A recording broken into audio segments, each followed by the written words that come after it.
For the spinner version of this fly, I'm going to start off just about the same. Take some gray body fur from a deer. Nice hollow hair, real buoyant. And I'm going to mix in a bit of yellow. Hex spinners tend to be a little bit yellow, a little more yellow than the duns. The duns they can be anywhere from slate gray to olive with brown mixed in, a little bit of yellow mixed in. But the spinners are pretty decidedly yellow with a clearish wing. So, same setup. Got the deer hair. I'm going to trim it pretty close at the ends, and I'm going to tie it in pretty tight. I'm not going to let it really wrap around the hook like if it was a bass bug or something like that. Pull out any loose hairs. Back to the moose mane, same thing I used for the tail on the dun. I'm going to use here. I want to find some nice dark fibers because you're going to be trimming the end of this body, and you don't want to trim the moose mane off. So I'm going to tie that in pretty tight right there as well. This is all going to get over wrapped, so it's locked in there pretty well. So right back to the same procedure as the dun that I just showed you. Gonna over wrap the body nice and evenly. If that starts to spin on your hook, it's okay, just give it a little reverse spin and tighten it down. You can go back to handing your bobbin back over the hook with your left hand if you're a right-handed tyer. There's a lot of different ways to tie hex patterns. This short shaft hook method with an extended body is just one that I use. And again, one of the big reasons for that, as I said before, it floats well,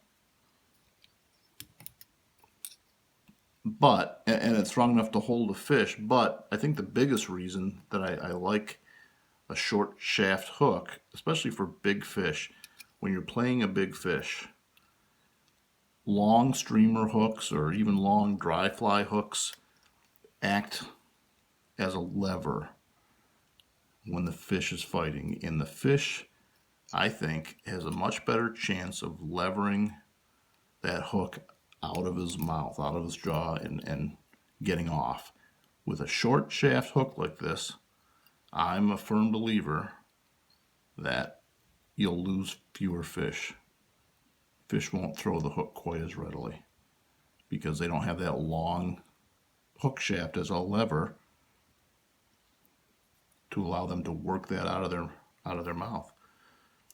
So that's the reason I like it. And I said in the last segment that I bought these hooks because I tie a lot of tube fly streamers, great big ones. I call them Muppets. I mean, they're 5-6 inches long on a tube. But if I used a hook with a shaft that long, that would be a giant lever for the fish to work himself free. So with a tube fly, the tube just slides down to the eye of this. When the fish bites, and quite often they'll hit short and they'll hit at the tail of a streamer or a minnow, and that's where this hook is lying, right down at the tail, because that tube is up here with the materials on it. And then when you're playing the fish, that shaft, that tube with all the materials on it, will move freely, and the fish won't be able to lever that out of his mouth as well. So that's why I like that. All right, so I'm gonna kind of search through here and get my moose mane fibers for my tail, and frankly, it's not super critical. The yellow deer hair that I used here is so long that'll work just fine as a tail. Hex spinners, when they come down, usually hit the water and they kind of vibrate to shake the the egg sacs off their abdomen. Both sides of their abdomen have little sacs basically where their eggs are, and when they hit the water, they sit there and vibrate and shake around to release those eggs. So quite often, the spinner pattern can be a little bit fuzzier back here because that looks pretty realistic when there's a little bit of I guess, less defined silhouette when the fish is looking up from below. And in fact, some of the patterns that I tie, maybe on a longer shaft hook than this, I like to tie clip deer hair versions, just like a little bass bug, but I use the scissors to clip a cigar-shaped abdomen. And then I'll palmer a hackle all the way through that body. So I've got maybe a long saddle hackle with shorter fibers that I palmer through the body and then use a bigger hackle around the front for the legs. And I do that for that exact reason, because quite often the spinners hit the water and vibrate and shake, and they just have a more fuzzy silhouette when the fish are looking up from below. So, all right, so now to the hackle, same as before. This is a deer hair fly. It's going to float pretty well, so you can easily get away with a good quality saddle hackle here. You don't have to have the best quality dry fly hackle. And I'm going to use Grizzly again. It's a good leggy, buggy looking color, and I always prefer it. So from here, it's almost the same as the last pattern, little bit different coloring, but that's about it.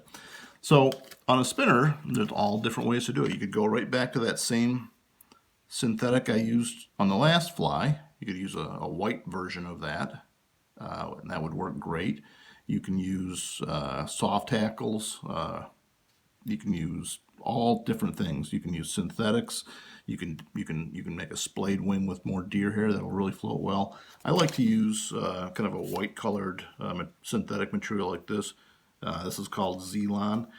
One of the things that I always like to do, I mix in a little bit of this. This is Flashaboo, and this is glow-in-the-dark colored Flashaboo. And obviously, when you're fishing in the pitch black, which is common for hex fishing, it doesn't hurt to have a little bit of glow-in-the-dark material in there so that you can actually see your fly. So I'm going to grab the right amount of material here, and 2.5 to 3 inches is about right. A big hex can have probably up to a 3-inch wingspan. So I'm going to cut a section out like that. I'm going to set it down here for a second, get a little bit of my Flashaboo, so I can see that fly in the dark. All right, I don't have a ton, but just a little suggestion usually is all you need. It's pretty amazing how well you can see it. So there it is. We got a little Flashaboo and a little synthetic poly material. I'm going to trim that so I don't have to worry about it yet. And I'm just going to tie it in right about in the middle. So I'm going to go a little forward. Tie it in right about there. Put a couple of wraps on there because I'm now going to twist it. And then do a bit of a figure 8 pattern to lock that in. Pull it up and lock that down, but you can manipulate this quite a bit as you're tying. So I'm just getting it locked in so I can trim it evenly, and I'm just going to pull everything up, trim it off. That's pretty much it. And I'm going to come back to where I tied in my hackle because I want to use a little bit of dubbing in there. I like dubbing. It makes a buggy look. A little bit more material to hold some. Really want to grease them up pretty good with fly floating. In fact, one of the things I like to do if I'm tying a batch of flies, or when I used to tie, for a fly shop that I worked in, and I was doing literally hundreds of dozens of flies, I'd get a dozen of these or 2 dozen of these done.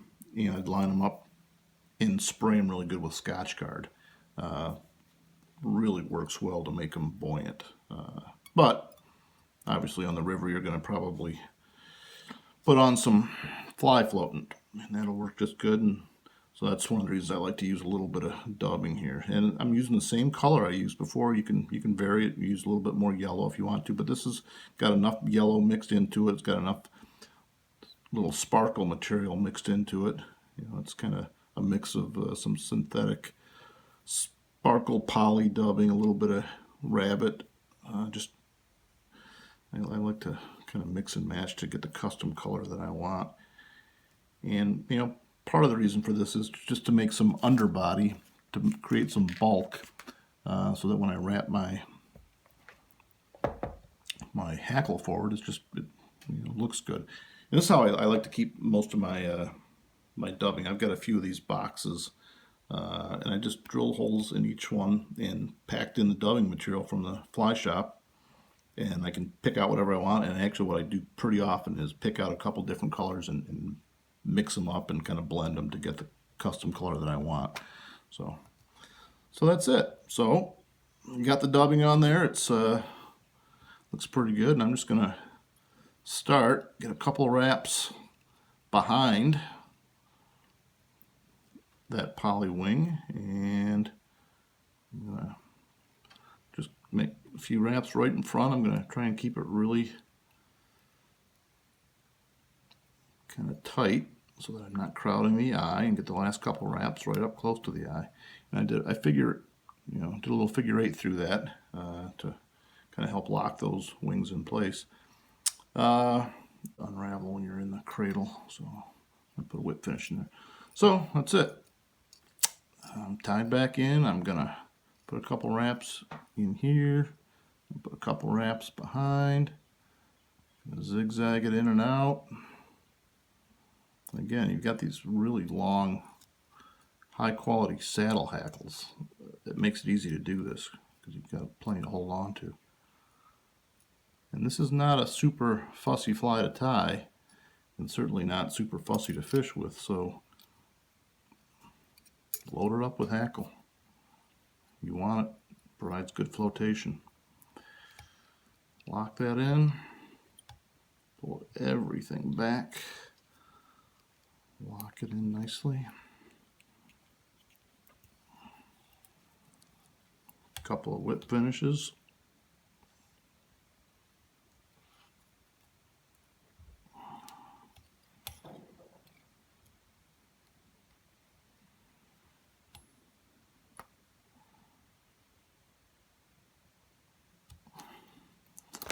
Trim that hackle out of there. It's pretty simple, but that basically is it. That's a hex spinner. Floats great, super easy to tie, fast. You can tie lots of them, fill your box up in a hurry. It's got glow-in-the-dark material in it, so if you hit it with a flashlight real carefully, facing away from the river so you don't put your fish down, you can see it really well. And I've never had, at least I don't think I've ever had a fish be put down from that glow-in-the-dark. They tend to not know. For my parachute, which then it sits right on top, and the fish, I don't think even see it at all. So you can tie a dun or a spinner in a parachute version. It's a little more complicated fly, maybe a little longer to tie that one.